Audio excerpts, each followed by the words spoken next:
What if Toothless was evil?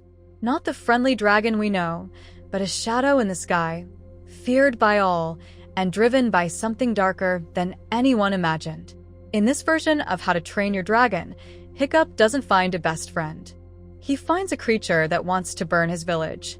You'll hear the moment Hiccup realizes he's being used, the fiery escape from a forest trap, and the final showdown in the sky where Hiccup has to choose between saving Berk or saving the dragon he thought he knew. So grab your blanket, turn off the lights, and tuck yourself in. This is a bedtime story like you've never heard before. Let's begin. Long ago, on the cold, jagged edge of the world, lay the island of Berk.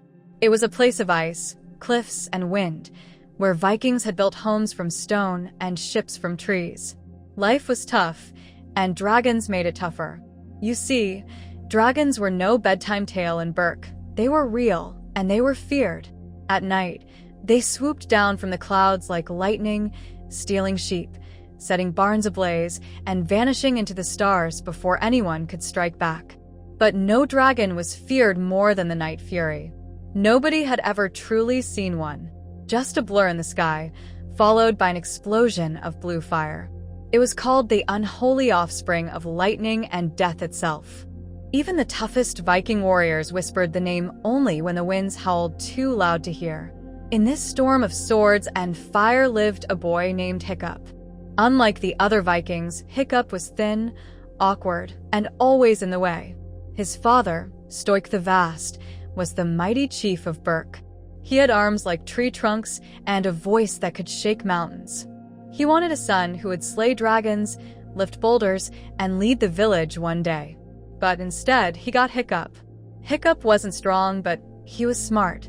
While others trained with axes, he worked in the forge with Gobber, the village blacksmith, inventing wild contraptions to catch dragons. Most of them exploded, sometimes twice. One evening, the village bells rang out, a warning cry. Dragons! Villagers ran to their stations. Catapults creaked. Spears flew. The night filled with wings and fire. Hiccup, of course, wasn't allowed to fight. He was supposed to hide. But tonight, he had a plan. In the shadows, Hiccup wheeled out his newest invention, a bolus launcher. It looked like a giant crossbow made of wood, gears, and dragon bone. He aimed it high into the stars, where he had seen a dark shape zip by. There, a flash of movement. He fired. Thwack. The rope screamed through the air, and something fell. There was a thunderous crash beyond the hills, deep in the woods. No one noticed. The battle raged on, but Hiccup's heart raced. He had hit something. Maybe the Night Fury? The next morning, Hiccup crept past the sleeping village and into the forest. The trees grew thick here, and strange shadows danced beneath the leaves. Birds went quiet as he walked, and the air smelled like ash. He followed the trail. Broken branches, scorched bark, even claw marks in the earth. Something big had fallen here. Then he saw it. A crater. At the center, curled in a twisted heap, lay a dragon. Jet black. Sleek.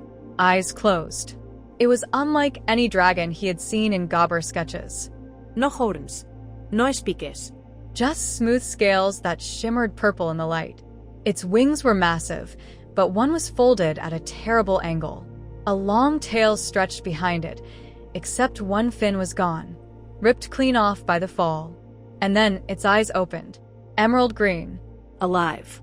Hiccup gasped and stumbled backward, nearly falling into the crater. The dragon didn't move. Was it too hurt to fight? Slowly, carefully, Hiccup stepped closer. He had never seen a dragon this close. Its breathing was shallow, smoky. It was young, not a hatchling, but not ancient either. It should have been furious. It should have roasted him by now. "Hey there," Hiccup whispered. "I'm not going to hurt you." The dragon's pupils narrowed to slits. It growled, low and deep, like thunder hiding in the clouds. Still, Hiccup crept forward. He reached out a hand. His fingers trembled. Just a little closer. Then, snap. The dragon surged up with a snarl. Its claws slashed the ground in front of Hiccup, sending dirt flying. Its lips peeled back to reveal rows of dagger-sharp teeth, and its tail thrashed like a whip. Hiccup froze. The dragon stared at him with something that wasn't fear or confusion. It was hatred. Pure burning hatred. This wasn't a curious creature. It wasn't looking for help. It remembered him, and it despised him. Hiccup backed away slowly, never breaking eye contact. Okay. Right. You're angry. That's fair. I shot you out of the sky. The night fury snarled louder, smoke curling from its nostrils. But I can help you. I can fix your tail. You can't fly like this, can you? You need me. The dragon growled again, not a threat, but a warning. It crawled to the edge of the crater, favoring its wounded wing, and sat down, never taking its eyes off him. Hiccup turned and ran. He didn't stop until he reached the village. That night, Hiccup couldn't sleep. He lay in his loft, sketching the dragon over and over in his journal. He remembered the glow of its eyes, the fury, The pain. Was it evil? Or just scared? He didn't know, but he had to find out. He knew one thing for sure. This dragon was no ordinary beast. And if anyone found it before him, they would kill it. The next morning, the village was buzzing. A sheep had been found scorched to a crisp. Fish barrels were emptied, clawed open, and a pile of broken fencing lay just outside the forest path. The dragons are getting bolder, Gobber muttered, adjusting the giant hook where his left hand used to be. Wouldn't be surprised if they started knocking on doors next. Stoic paced by the village gates, arms crossed. We need more patrols. I want 2 men on watchtower duty and 3 in the fields. Hiccup stood nearby, silent. He knew the truth. It wasn't a raid. It was his dragon. But calling it his felt wrong. That creature, the Night Fury, it wasn't tame or grateful. It was angry, broken, Wild. Still, he couldn't stop thinking about it. That growl, those eyes, the way it didn't attack, even when it could have. Hiccup knew he should tell his father. The whole village needed to know there was a wounded dragon nearby. But if he did, they'd hunt it down. So instead, Hiccup packed a satchel with fish, cloth bandages, and one of his sketches. He slipped away into the forest without a word. The woods were quieter than before. Even the bird seemed to know something dangerous had made its nest here. Hiccup walked slowly, placing each step like a question. He clutched the fish tightly in one hand, a rope in the other. Not to trap the dragon, but just in case. The crater was still there, though the dragon wasn't in it. Panic fluttered in Hiccup's chest. Was it gone? Then he heard it, a growl, low and warning, from the trees above. He looked up. There, perched on a thick tree branch, was the Night Fury. It stared down at him, tail coiled like a whip, wings folded tightly. One wing still hung oddly. Its tail fin, the missing piece, was crudely wrapped in vines. Hiccup took a slow breath. You fixed it. The dragon blinked, but said nothing, of course. Its eyes narrowed. I brought food, Hiccup said, laying the fish down on a flat rock. And some cloth. I'm guessing you don't have a healer out here. The dragon didn't move. Hiccup sat down, crossing his legs carefully. Okay, I'm not leaving until you eat. So, go ahead. I can wait. Minutes passed. The wind rustled leaves. A squirrel chattered nearby. Still, the dragon didn't budge. Then, finally, it leapt silently from the branch. It landed without a sound, folding its injured wing in tight. It padded toward the rock. It sniffed the fish, snorted, then bit down once. Gone. See? I'm not poison, Hiccup said softly. The dragon looked at him again. Not quite as angry this time, but not friendly either. Do you have a name? Hiccup asked. You don't look like a spiny or a razorwing. No response. Okay, fine. How about? He looked at the black scales, the glowing green eyes, and the way it moved like a ghost in the shadows. Shadow. The dragon blinked. Then it huffed, not a snarl, just a breath, through its nose. As if amused, Hiccup smiled. Shadow it is. Over the next few days, Hiccup returned every morning with fish, tools, and cloth. Shadow never let him get too close. Sometimes it growled. Once, It singed his boot with a quick puff of fire, but it never hurt him. Instead, it watched, Carefully. suspiciously. One morning, Hiccup brought something new, a tail fin. He had carved it from leather, stitched to match the shape he'd drawn in his sketches.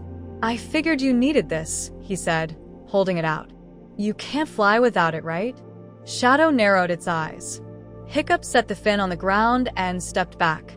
"I won't force you, but if you want to fly again, you'll need help." The dragon paced, sniffed the fin, then looked back at Hiccup. Then it did something strange. It turned its back, Sat down. Still. as if waiting. Hiccup's hands trembled as he stepped forward. He gently pressed the fin against the torn tail, tying the straps together. Shadow didn't move. He finished, stepped back, and whispered, "Try it." Shadow leapt forward, flapping its wings once. It skidded, then tripped, falling onto its side. Hiccup winced. "Okay, too much weight on the left. We need to balance it." He adjusted the fin. Again, Shadow leapt. This time it glided. Only a few feet, but it soared for a heartbeat before landing in the dirt. Hiccup cheered. "That's it. You're flying again." Shadow looked at him with what might have been surprise. Or confusion. Or something gentler. Then suddenly it growled. Its ears perked up. Hiccup froze. "What is it?" The trees rustled behind them. Voices. Axes. "I heard something this way. Tracks. Looks fresh. Vikings. Hunters." Shadow hissed, baring teeth. "No, wait," Hiccup whispered. "Don't run." But it was too late.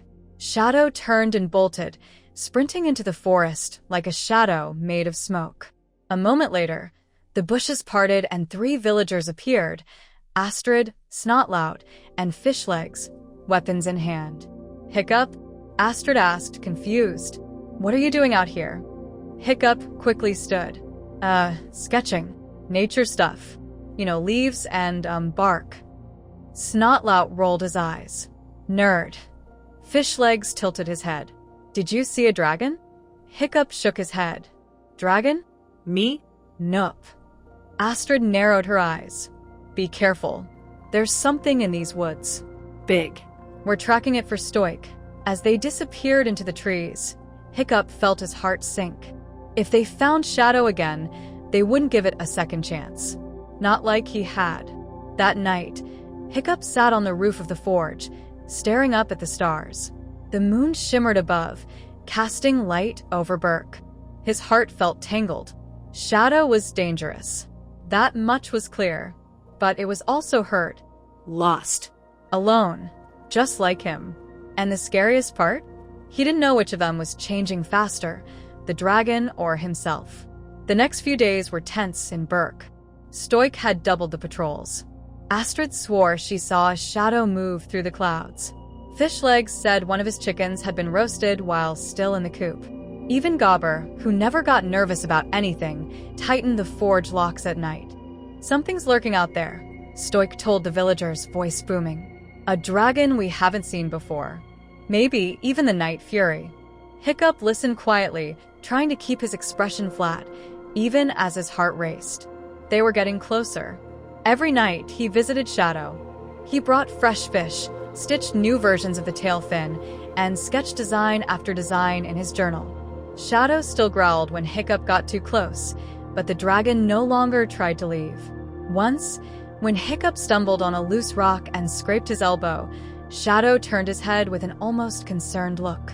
Maybe, just maybe, they were beginning to understand each other. That evening, Hiccup sat beside Shadow near a quiet stream in the woods. The stars above blinked gently, and fireflies danced across the trees. "You know," Hiccup said, "my father thinks I'll never be chief.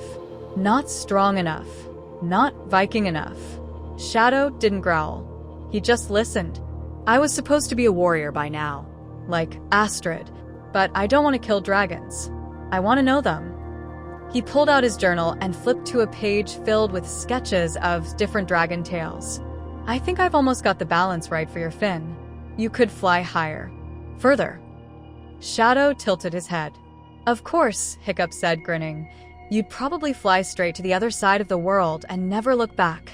The dragon didn't answer, but this time, instead of walking away, he lay down beside Hiccup, still watching, but closer. Hiccup smiled. "We're not so different, huh?" But peace never lasts long in Berk. The next morning, a column of black smoke rose from the forest. A hunting party had set fire to a clearing after finding dragon tracks. Stoik himself had led it. "We'll smoke the beast out if we have to," he declared, lifting his axe. Hiccup's heart dropped. He knew that clearing. Shadow's clearing. He sprinted into the woods before anyone could stop him. The fire was still small but growing fast. The grass hissed, and smoke curled through the trees. Sparks floated like angry fireflies. "Shadow." Hiccup called, choking on the smoke. "Shadow, where are you?" A low growl answered. Shadow leapt from the trees, eyes wild, wings stretched in panic. He wasn't angry. He was terrified. "Come on," Hiccup shouted, waving him toward the ridge. "This way. We can escape over the rocks." But Shadow didn't move. The fire had circled around, trapping them. The trees snapped and cracked, embers lighting the air. Hiccup ran to the dragon's side. "You have to fly. You have to trust me."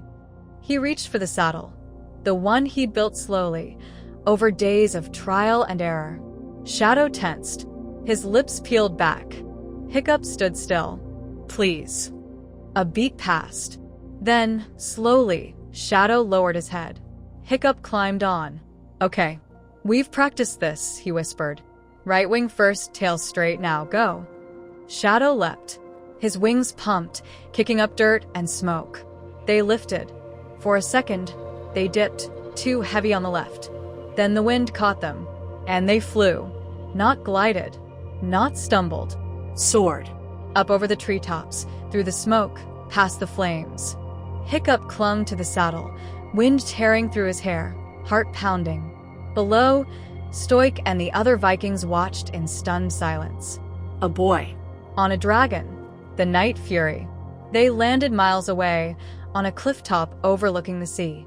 Both collapsed, Hiccup onto the grass, Shadow onto his belly. "That," Hiccup panted, "was the most terrifying thing I've ever done." Shadow let out a low rumble, not quite a purr, but close. Hiccup rolled onto his back, staring at the clouds. "You could have dropped me," the dragon huffed. "But you didn't." They sat in silence for a long time, watching the stars rise. Then Shadow did something unexpected. He curled his tail around Hiccup. Not tightly, just enough to say, "You're safe." Hiccup blinked, surprised. Then he smiled. "Yeah, you too." Back in Berk, the village was in chaos. Hiccup was riding it. Astrid shouted, "A Night Fury." "A real one," said Fishlegs. Stoik stood on the docks, staring into the distance. His fists clenched. "He's made contact," he said grimly, "with the beast." Gobber scratched his chin. "That's not just contact, Stoik. That looked like bonding." Stoik shook his head. "No dragon can be trusted. They're wild, dangerous. They only understand strength." He turned to the villagers. "Tomorrow, we hunt them both." Back on the cliff, Hiccup woke early, the wind cold on his face. Shadow was already up, staring toward Berk in the distance. "They saw us," Hiccup said. "They'll come." Shadow growled softly. "I can't go back. Not without them locking you in a cage or worse."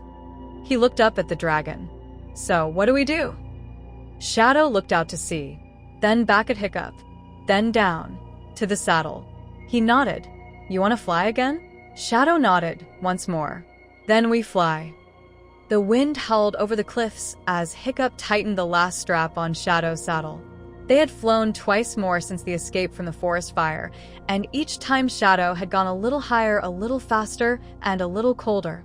At first, Hiccup had thought it was nerves, but he noticed things. Shadow didn't just fly. He hunted from the sky. When they soared above the village outskirts, Shadow's head would tilt towards smoke trails. His nostrils flared at the scent of livestock. And more than once, when Hiccup steered them away, Shadow resisted. He never disobeyed outright, not yet. But there was a tightness in his wings, a look in his eyes. Not friendship, restraint. And restraint didn't last forever. They landed near the ridge that overlooked Berk. From here, the whole village looked like a toy set. Boats, houses, the central fire pit glowing in the twilight. Shadow crouched low, tail flicking. Hiccup sat beside him. "They're afraid of you," he said. "But maybe they could understand you like I do. If we showed them." Shadow didn't look at him. His eyes were fixed on the village. "Not all dragons are monsters," Hiccup added. "I know you're more than that." Shadow slowly turned his head. Then he bared his teeth, not in a playful grin, but in a silent snarl. For just a second, Hiccup saw something behind the eyes. Not understanding. Not peace. Something dark. "Right," Hiccup said, forcing a shaky smile. Too soon. That night, Hiccup returned home to find Stoic waiting. "Where have you been?" Hiccup froze. Out. "Walking. You flew that thing, didn't you?" The night fury. There was no use lying. "Yes." Stoic's face darkened. "I saw you. We all did." "I can explain." No. "You listen." He stepped forward, voice low and heavy. "That creature is not your pet. It's not your friend. It is a dragon, one of the worst. He's not like the others. You don't know what it's capable of." I don't. Hiccup shouted, surprising them both. "He listens. He learns. He trusts me." Stoic stared at him. "Then you're a bigger fool than I thought." Hiccup stormed up the stairs to his loft. He didn't sleep. He just sat in the dark, staring at the night sky, wondering if he had been wrong. He got his answer the next day. A farm on the edge of the forest had burned down. Every goat was gone. No tracks. No fire trail. Just ash. The villagers were furious. Astrid rallied the teens. Gobber cleaned off his old war axe. "This ends now," Stoic announced. "We find the beast. We end it." Hiccup rode straight to Shadow. "You promised," he said, standing in front of the dragon with his fists clenched. "We had an agreement. No attacking. No fire. No killing." Shadow didn't growl. He didn't blink. He just stared, unapologetic. Then, with a long hiss, he turned his back on Hiccup. Like he had nothing more to say. Like he was finished pretending. Hiccup stepped closer. "Is this what it was all for? You let me help you. You let me believe you trusted me, and it was all just so you could fly again." Shadow turned his head slightly. His eyes narrowed.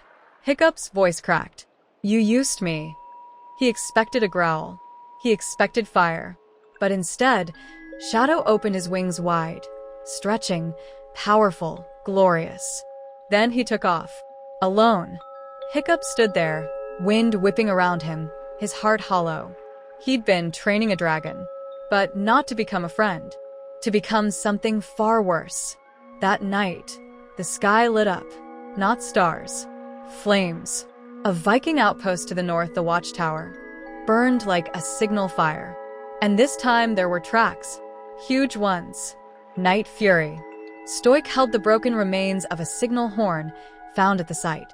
"No survivors," he said quietly. "We leave at dawn." Hiccup knew it was Shadow. He also knew he was the only one who could find him, or stop him. Maybe both. In the woods, Hiccup dug through his satchel. He unrolled the last leather tail fin, the original one. He'd made a backup. In case Shadow ever broke the one he wore now. He didn't want to fix anything. He wanted to finish something. He wrapped it in cloth and packed it with a small horn of dragon root, a herb that made dragons weak and slow when inhaled. He knew it wouldn't kill Shadow, but it might give him a chance. "I'm sorry," Hiccup whispered. The next morning, Berk was silent. Not the peaceful kind of silent, not the quiet of ocean waves or wind in the trees. This was the silence of fear. Tension. Breath held before a battle. The villagers gathered at the docks, dressed in iron and leather, axes and spears strapped to their backs. Their boats were packed with nets, shields, and dragon-killing bolts. Stoic stood tall at the front of the line. "We hunt him before he hunts us." Beside him, Astrid pulled on her shoulder guards. If Hiccup knows anything, he better say it now.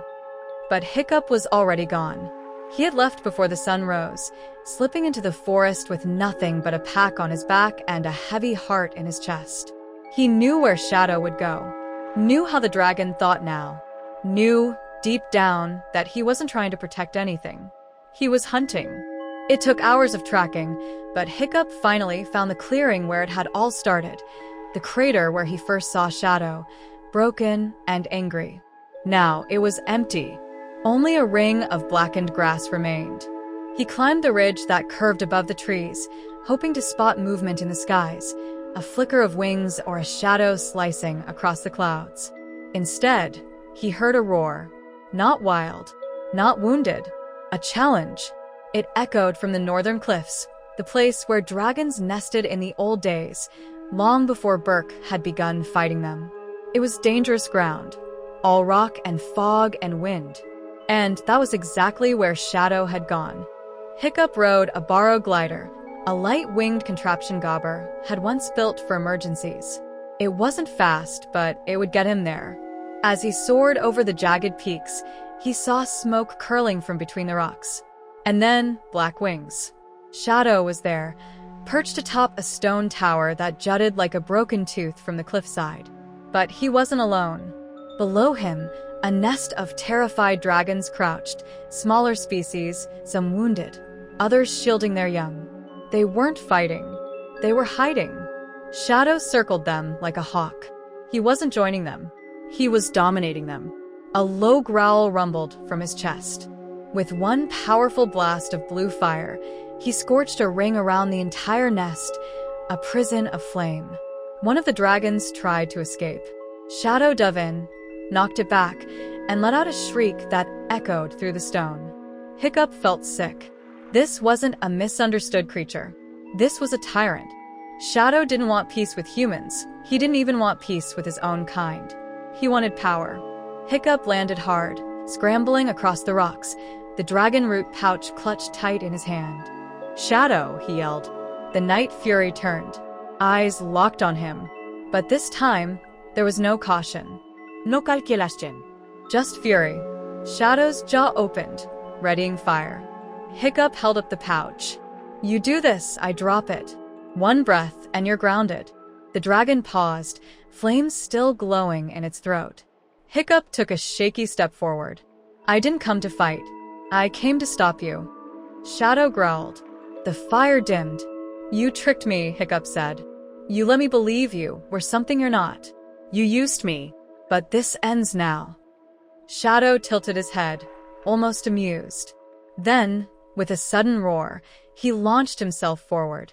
Hiccup ducked as Shadow shot past him and tore into the sky. His wings beat thunder into the clouds.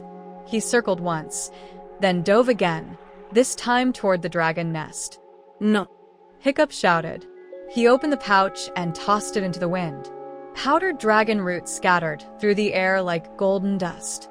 Shadow flew straight into it. His wings faltered. He hissed, coughing, spinning in midair. But he didn't fall.